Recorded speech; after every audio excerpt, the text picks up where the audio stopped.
Sharing with Deputy Brian Smith.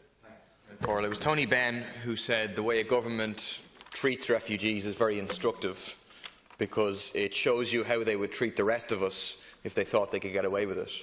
I think that's true, but I also think it's a horrifying thought to think that they'd have the rest of us in what are effectively, and for those living in them, open-air prison camps, where people have very little autonomy, very little control over their lives, where people up until now have had no right to access work, where people are struggling on now just over €20 a week.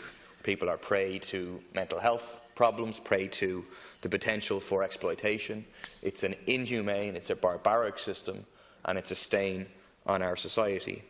I recently got a parliamentary question back from the Minister which illustrated that power imbalance relating to a case in Limerick, and the fact that the centre you're staying can simply say you're not staying there, that you're not using your bed.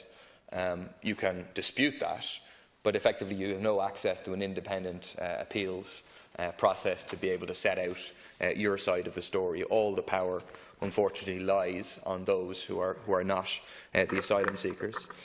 And then what's happening here, obviously, I welcome in a sense that we're signing up to this, but we should have signed up to it a very, very long time ago. And the reality is the government has been dragged, kicking and screaming, to do this. The only reason it's doing it is because it's been forced by the Supreme Court to do it, and then it's doing it in the most belated and most limited fashion that is possible.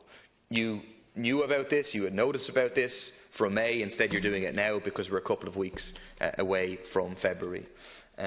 The interim way that it's being done is extremely poor in terms of not being allowed access to 60 different occupations, having to have a job of over €30,000, which will simply exclude a very big majority of asylum seekers. In response, the Minister and the Government says that's temporary, we're working on something else.